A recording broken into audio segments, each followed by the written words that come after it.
बच्चों, आपको नए वर्ष की हार्दिक शुभकामनाएं। आपको भी सर जी। और ये जो 2023 में नए दिन की नई शुरुआत कर रहे हैं, आप सभी को इस वीडियो के माध्यम से भी और हमारे जो प्रिय बच्चे हैं उनको भी नए वर्ष की हार्दिक शुभकामनाएं। आपका बहुत बहुत मंगलमय हो। इसी पर आज, जैसा कि आप जानते हैं, रविवार है। आज के दिन हमारी हिंदी चर्चा होती है, ठीक है। देखिए, सबसे पहले मैं आपको बता दूं कि बोर्ड एग्ज़ाम से संबंधित बच्चों में बहुत ही प्रेशर होता है। अली भाई सुनिएगा, जैसे बच्चों में एक प्रेशर बना रहता है कि यार क्या होगा। स्पेशली उन बच्चों की बात की जाए जो पूरे ईयर पढ़े नहीं। पार्टी, सेलिब्रेशन, घूमना टहलना, मस्ती करना। अब वो लिखा है कि जैसे आषाढ़ के मेढक होते हैं, जब आषाढ़ बरसात की ऋतु आती है तो अपने बिल से निकल आते हैं बाहर। वो पूरी मेहनत, तन मन धन, बगल वाले पड़ोसी से उनकी माता पिता कहते हैं हमारे बच्चे का बोर्ड है, आप शोर शराबा मत करिए। लड़का हमारा रात दिन पढ़ता, कभी नहीं पढ़ता था, अब पढ़ रहा है। तो ये सब घटनाएं आपके घर पे होने लगी होंगी। लोग आपको मोटिवेट करने लगे होंगे कि भाई पढ़िए, आपका बोर्ड है, इस बार बहुत मेहनत है। कुछ लोगों की एक समस्या और होगी, कुछ लोग ऐसे भी होंगे जिनका बेसिक फंडामेंटल वीक था, ना तो 9th पढ़ा, ना 10th पढ़ा अच्छे से, ना 11th पढ़ा, अब 12th में आया, पूरा साल भी पढ़ा लेकिन कोई रिस्पांस नहीं मिल रहा, बहुत अच्छा नहीं समझ आ रहा। वो पूरा साल समझने में लग गया उनको कि हो क्या रहा मेरे साथ। वो इस बात को समझने में लगे हैं कि हम कहाँ शुरू करें। और कुछ बच्चे जो शुरू से परिश्रम करते रहे और उनका जो है मेहनत करने का एक लगन लगा रहा है, वो अच्छा रिस्पांस देंगे और वो अच्छा नंबर भी लाए। टॉपर बच्चे कौन होता है? टॉपर बच्चे वही होते हैं जिनके पास, एक हिंदी साहित्य में कहा गया है, मैं आपको बता दूं, अब याद आ गई तो सुनिएगा। विद्या विवादाय धनम मदाय शक्ति परेशान पर पीड़ाए। विद्या एक ऐसा धन है, विद्या विवादाय धनम मदाय। अगर कोई दुष्ट व्यक्ति है तो उसकी विद्या केवल वाद विवाद के लिए, तर्क के लिए होती है, फर्जी तर्क करना।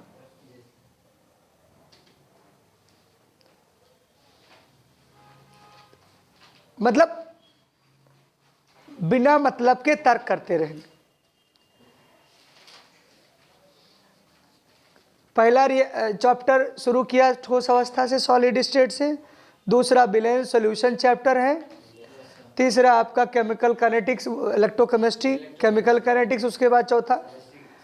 तो ये जो पर चैप्टर वाइज आपके रिवीजन, प्रैक्टिस, ये सब चीज़ें नहीं है तो खाली तुम वाद विवाद तर्क करते रह जाओगे। क्या है, कैसे करें, किस तरीके से प्रिपेयर करें, हमारी बोर्ड एग्जामिनेशन प्रिपरेशन कैसे होगी। बहुत लोग तो अब अवतार में टिक लगवाने आते हैं, 60 नोट्स में जो विद्या गाइड वगैरह बिकती है, कहते हैं गुरुजी यहाँ से टिक लगा दीजिए, हम तैयार कर लें। अब उनमें क्या टिक लगा दें, उनकी ज़िंदगी टिक हो चुकी है, अब वो टिक से ही काम चला रहे हैं। और उनसे भी महान ऐसे शिक्षक गुरुजन हैं जो उस छोटी सी एक इतनी मोटी केमिस्ट्री की बुक्स, तमाम सारे लेबोरेटरी मेथड, तमाम सारे मेथड ऑफ प्रिपरेशन, तमाम सारे टेस्ट भरे पड़े हैं, लेकिन वो गुरुजी इतने महान हैं कि उस छोटे सी पतली सी नोट्स में भी टिक मारते हैं, जाओ जाओ ये आएगा वो आएगा। जैसे लग रहा है ब्रह्मा जी का नानी ही नहीं हुआ, गुरु उनसे आगे।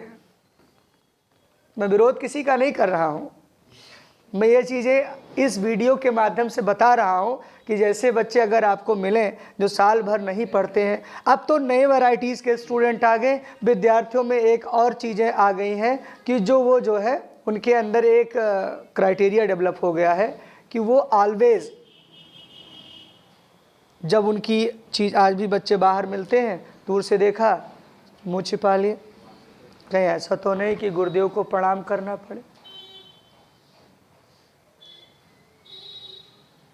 भगवान शिव से जब महर्षि बृहस्पति ने कहा, गुरुदेव देवगुरु बृहस्पति ने कहा कि प्रभु इंद्र मेरा ऐसा शिष्य है जो सबसे दुष्ट है, आपके कहे हुए कथनों के अनुसार मैं इसे ढाल नहीं सका, ये मेरी असफलता है। तो भगवान शिव ने कहा कि हे बृहस्पति, एक शिष्य के गड़बड़ होने से आपके गुरुत्व पर कोई हाथ नहीं उठा सकता है। एक बच्चा गड़बड़ कर गया, कोई ज़रूरी नहीं आपकी गुरु की महिमा धूमिल हो जाए। शिष्य कई वैरायटीज़ के होते, कई तरीके के होते। कोई अच्छा नाम अपने गुरु का करता है और कोई जो है डुबो देता है। अब सुनिए, परे शक्ति परेश मदाय शक्ति परेशान पर पीड़नाए। बड़ी अच्छी बात तो ये कह गया, धन हो जाता है तो मदाय माने घमंड। किसी को ऊंची आवाज में डांट दो, गुरुजी बाहर मिलो। धनम मदाय पर, वो ऐसे बच्चे हैं जिनके माँ बाप ने उनको कल्चर नहीं दिया। आज के समय में सिर्फ बच्चों में एक चीज़ें हैं जो कल्चर प्रॉब्लम है, उनके अंदर ये चीज़ें डेवलप नहीं है कि हमें पोलाइट होना चाहिए, हमको विनम्र होना चाहिए। थोड़ा बड़े क्या हो गए, उन्होंने अपने आत्मसंयम को ही खो दिया। नए साल पर बस इतना ही मैसेज है, जिन को यह वीडियो अगर मिल रही है या हमारे इस वीडियो के माध्यम से सुन रहे हैं, उनके लिए बस इतनी सी बात है कि 3 चीज़ों का जीवन में सम्मान करना सीखो, गुरु और अपने माँ बाप। ये 3 लोग हो गए, माँ बाप और गुरु। माँ आपकी प्रथम गुरु है, सबसे पहले तुम उसे जबान लड़ाते हो। उन्होंने कहा ऋषभ तुम्हें आज जैकेट पहन के जाना है, ऋषभ ने कहा नो हम नहीं। मैंने कहा गागल लोगी। उन्होंने सबसे पहले अपने गुरु को ही परेशान किया।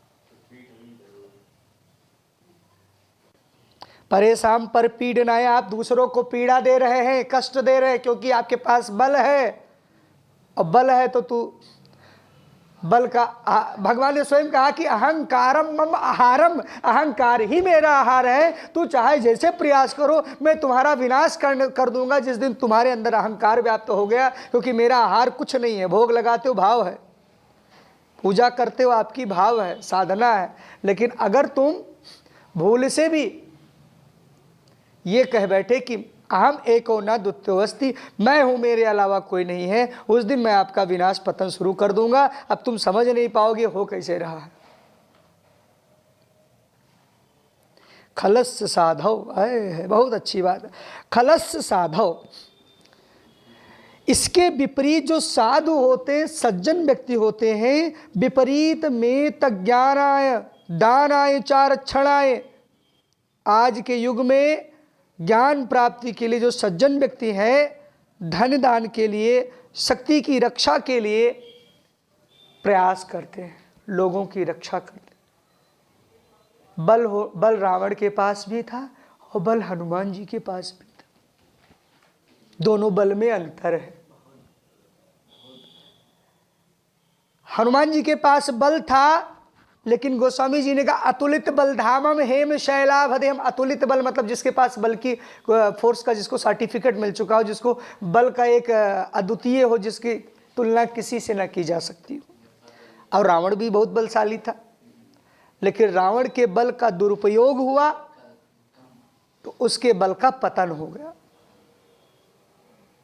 और हनुमान जी ने बल का सदुपयोग किया तो भक्त शिरोमणि हो। वैसे ही संस्कृत भाषा हमें इस हमारे कल्चर को, हमारी चीज़ों को संस्कृत भाषा इतना अच्छा सिखाती है। जैसे पहला चैप्टर जो आप में दिया गया है, याज्ञवल्क्यो मैत्रेय मुआच मैत्रेय।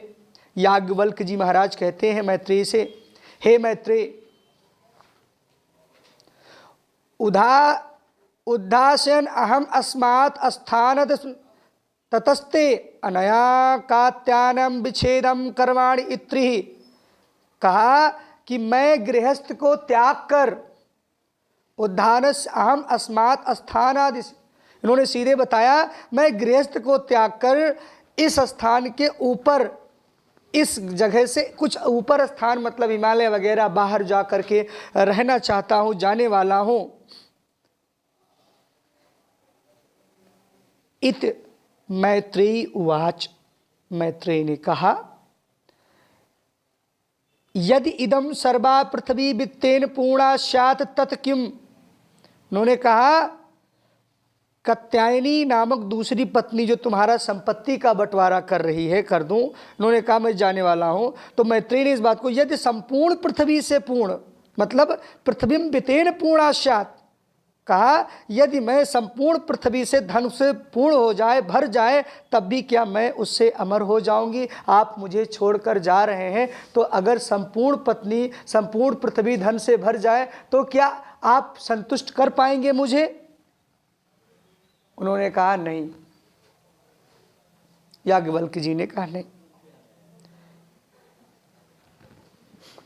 धन अधिक होने से लोग महान नहीं होते। बिल्डिंगें बहुत अच्छी बनी हैं पर लोग अच्छे नहीं हैं। जब तक लोग अच्छे नहीं होंगे, लोग कब अच्छे होंगे? जब उस परम सत्ता की असीम कृपा हो, असीम कृपा हो। इन्होंने बताया कि याज्ञवल्क्य उवाच मतलब एग्जाम में आपके संस्कृत आएगा, एक पैरा आएगा, उस पैरा की व्याख्या करके संदर्भ प्रसंग और अनुवाद करेंगे आप। संदर्भ और अनुवाद ये जरूर आपको करना होगा। जैसे इसमें एक सूक्ति बहुत बढ़िया है, वो अक्सर आती है, सूक्ति कहे श्लोक है। सूक्ति तो एक सूक्ति आई थी, मैं बताओ, बूंद समाणी समद में सोकत हेरी जाए। ध्यान से सुनिएगा, अनसॉल्व उठाइए तो वहाँ मिलेगा, बूंद समाड़ी समद में सोकत हेरी जाए। ये पिछले बोर्ड एग्जाम में प्रश्न आया था। तो उस बोर्ड एग्जाम में ये बताया गया कि बूंद समाड़ी समद में सोकत हेरी जाए। अगर एक लोटा समुद्र से हम एक लोटा जल निकाल लें उस महासागर से, तो कहेंगे ये एक लोटा पानी है। लेकिन अगर उसी जल को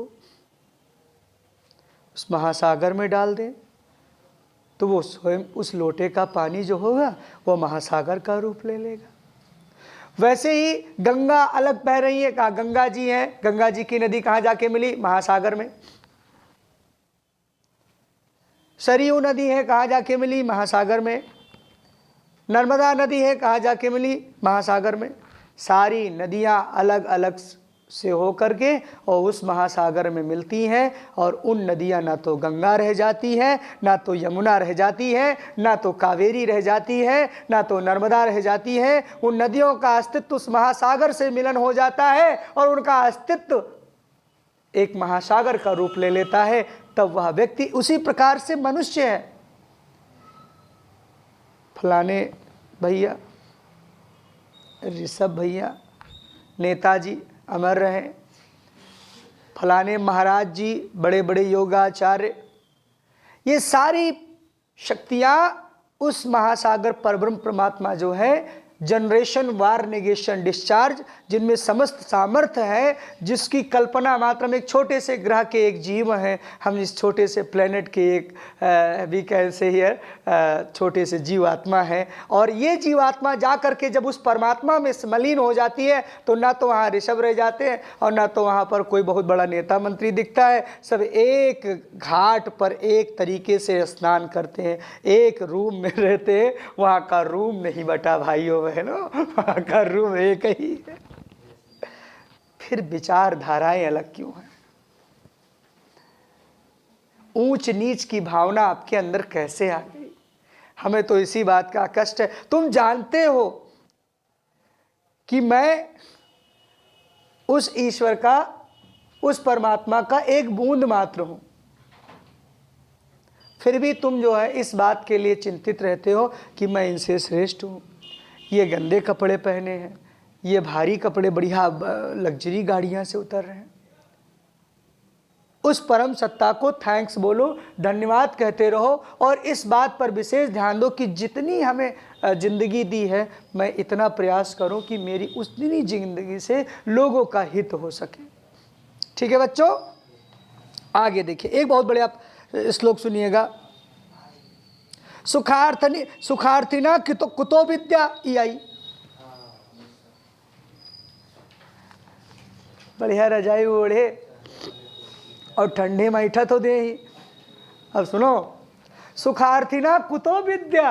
अली भाई, अरे जे के सुख चाहिए उसको विद्या कहाँ मिलेगी?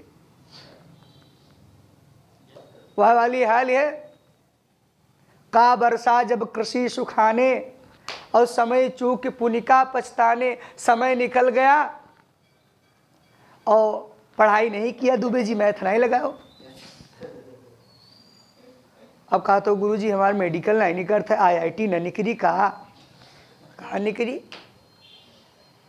बप्पा प्रधान होइए और भेज दिन 2-4 योजना पाई, जैसे कहीं जाओ माँ बच्चा डॉक्टरी करो, गांव से लड़के यहाँ है। हम देखते हैं आकाश में क्या होता है। पीछे बैठे हैं, उनको पता नहीं रेजोनेंस क्या है।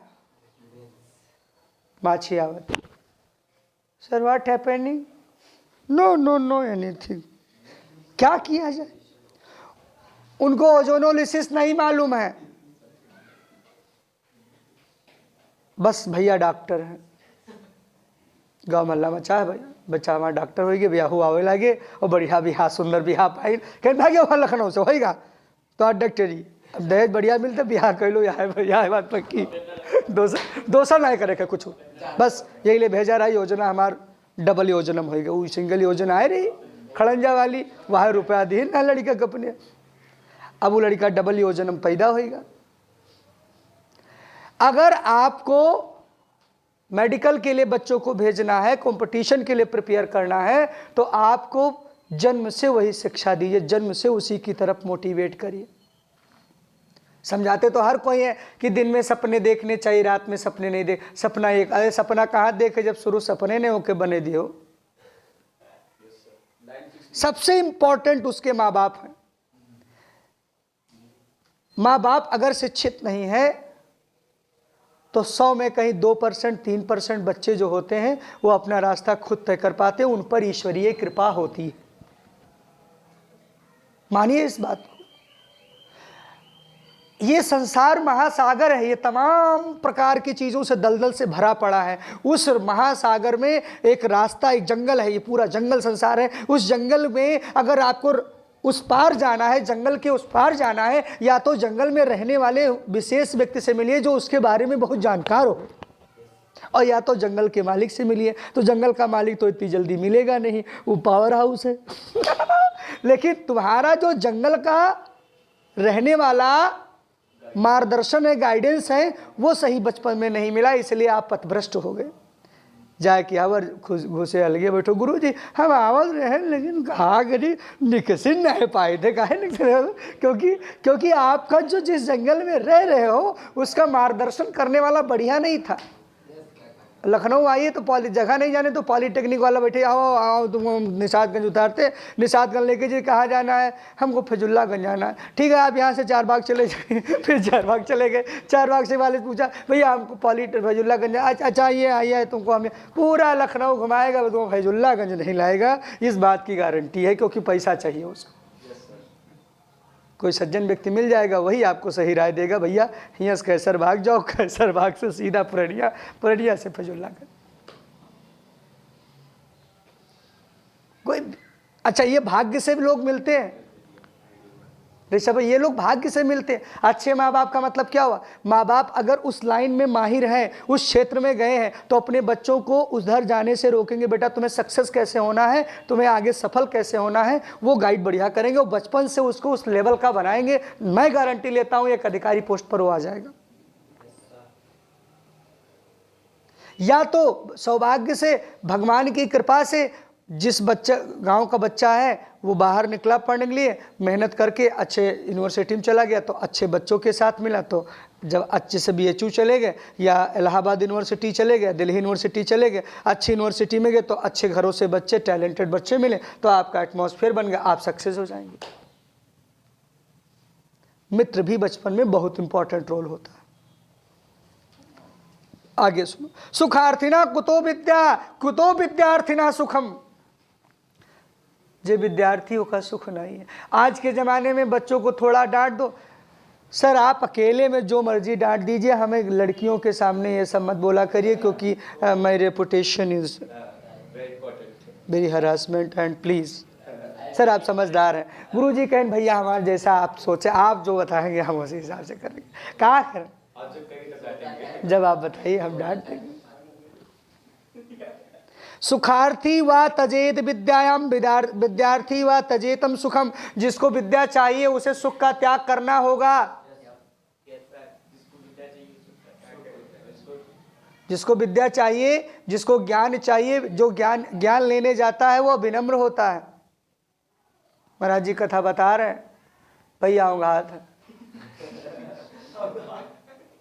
कहने जा रहा हूँ रिएक्शन डू यू नो।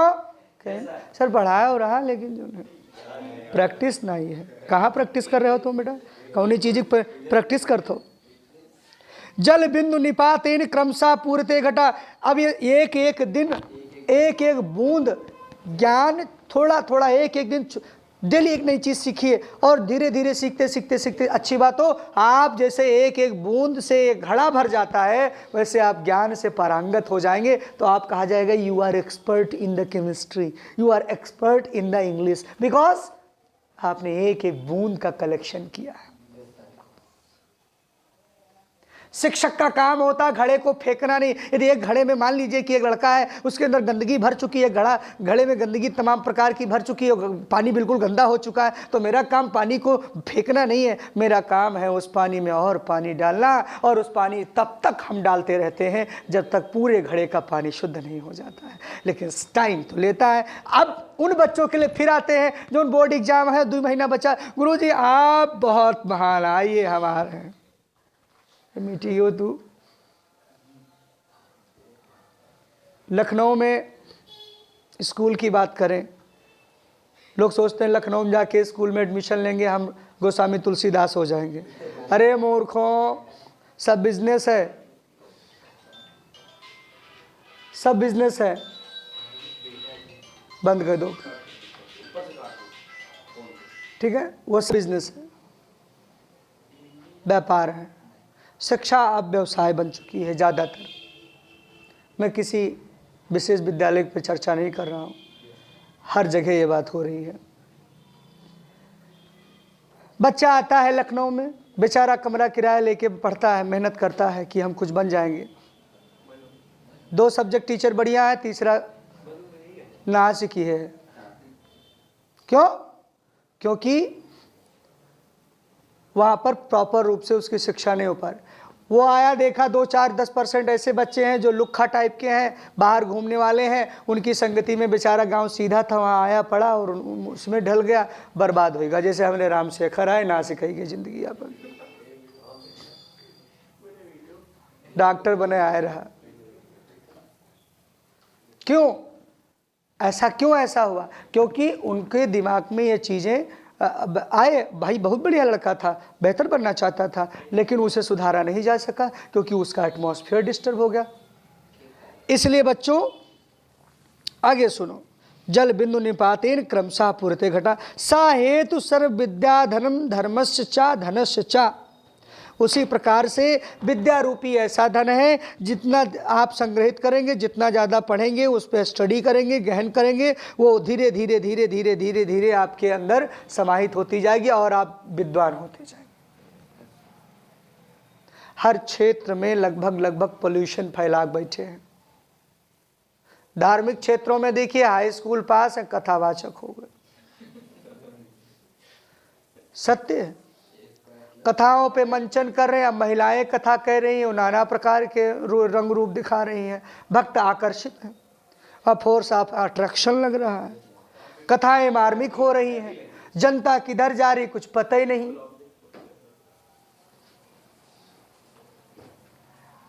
गुरुजी कोई महाराज जी कथा करे, जो विद्वान व्यक्ति हैं, जिनके अंदर वो व्याकरण है, जो बेहतर चीजें हैं, वो लोग सामने आ नहीं पा रहे हैं क्योंकि उनकी जरूरत नहीं है। कहाँ सुने धनी ग्रामर का विशास्त्र विनोदेन कालो गच्छति धीमताम व्यसनेन चा मूर्खाणाम निद्राय कलेन चा। बुद्धिमानों का समय काव्य और शास्त्रों की चर्चा में बीतता है, और जो मूर्ख होते हैं, लिखा है कि ज्ञानी काटे ज्ञान से, मूर्ख काटे रोए, और दुख दीने दुख होत है, सुख दीने सुख होए। जो वैधा है वो रो रहा है, जिंदगी काटत है। कुछ लोग कहते हैं I do not believe in God. Why don't believe in God? क्योंकि तुम क्यों नहीं भरोसा करते हो? क्योंकि आपके पास सामर्थ्य नहीं है। अब मान लीजिए 5G नेटवर्क है, तो 2G की औकात है 5G के बराबर काम करने का। तुम बेटा 2G हो तो 5G कैसे हो जाओगे कि तुम HD में उस आदमी से वीडियो कॉलिंग होके देख सको? नहीं हो पाएगा ना। तुम तो 2G हो, तुम्हारी औकात उतनी है, तुम 5G की औकात क्या जानो? एक फाइल को डाउनलोड करना तुम खिंच खिंच कर रहे हो, जहाँ 4G लाख धक्के दे, ये sorry no sorry, server not found. अंतर क्या है? हमारी सोच का। ये बिल्कुल मस्तिष्क पर आपके लागू होता है। आपका दिमाग, आपकी मस्तिष्क, आपकी विचारधारा कितनी शुद्ध है। जितना अधिक आप शुद्ध होंगे, जितना अधिक आप हृदय से पवित्र होंगे, आपकी विचारधारा जितनी सुंदर होगी, आप उस सुंदर परमात्मा को, उस ईश्वर को आराम से देख लेंगे। आपको दिखाने की आवश्यकता नहीं, क्योंकि आप समझ चुके होंगे कि अब उस ईश्वर से मिलने का समय मेरा आ रहा है, क्योंकि मैं उसे फील कर रहा हूँ। देखो तो कभी कभी आप रेडियो पे लगाइए तो हमारा बहराइच क्षेत्र जो गोंडा है वो नेपाल उससे ज़्यादा करीब है। रुपैडीहा नेपाल, नानपारा बहराइच। वहाँ जब हम लोग दूरदर्शन चैनल तो बगल में नेपाल वाला चैनल बजा करता, मतलब दूरदर्शन में बराबर से लग रहा है, नेपाल बराबर से लग रहा है, खिचड़ी बराबर। एक गाना एक बजा समाचार सुना रहा तो दूसरा कह रहा मेरे नैना सावन भादो। अब एक साथ दो दो नेटवर्क चढ़ा पड़ा है, सुपर इम्पोजिबल है। तो वहाँ क्या होता है? वही हालात मनुष्य की है। न वह हारी के हैं और न घर के। अब वो न ईश्वर को तो मानते नहीं है, अपनों ने सिद्ध के पावत है कि हम कहाँ हैं, न घर के न घाट। अब सुनो, ये हो गया आपका। अगला देखिएगा, न चौरहार्यम न चा राजहार्यम न भ्रात भाज्यम चा न भारकारी बेकृते वर्धत एवं नित्यम विद्याधनम सर्वधनम प्रधानम। विद्यारूपी धन समझ धनों से प्रधान धन है। ना तो इसे कोई चोर चुरा सकता है, ना राजा उसे छीन सकता है, न भाई बांट सकता है। ठीक है, तो आज की सभा में समझ आया कि नहीं आया? कोई समस्या? इतना आप लोग तैयार रखिए और ऐसे हमारे साथ हिंदी में बने रहिए। अगले टॉपिक पे हम लोग फिर मिलते हैं। ठीक है।